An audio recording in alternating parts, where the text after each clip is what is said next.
અમદાવાદના જુહાપુરામાં હજારો મુસ્લિમો રહે છે, પણ આ ગામ જોહાજી ઠાકોરે વસાવ્યું હતું. અમદાવાદનું વસ્ત્રાપુર વસ્તાજી ઠાકોરે વસાવ્યું હતું.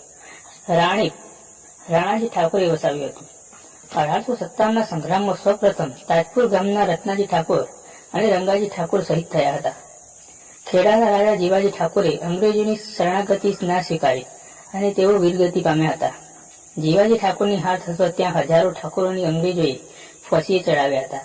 તેથી ત્યાંના એક વડને ફાંસિયા વડ તરીકે કહેવામાં આવે છે. 1857માં વિજાપુર અને વડનગરમાંથી 3000થી પણ વધારે ઠાકોરોનું લશ્કર અંગ્રેજો સામે યુદ્ધે ચડ્યું હતું, જેમાં પહેલી વાર ઠાકોરોને જીત હાંસિલ થઈ હતી અને બીજી વાર અંગ્રેજોના આધુનિક શસ્ત્રો જેમ કે તોપગોળા બંદૂક સામે ફાવી ન શકતો હાર મળી હતી. મહીકોઠાના ઠાકોરો 1857માં અંગ્રેજો સામે મસ્તક ના ઝુકાવવાના કારણે અંગ્રેજોએ ઠાકોર જસંગજી અને ખોરવાડાના ઠાકોર ભતીજીને દેશ નિકાલની સજા આપી હતી. 1857માં જયસિંહ ઠાકોરે ખેડાને આઝાદ ઘોષિત કર્યું હતું.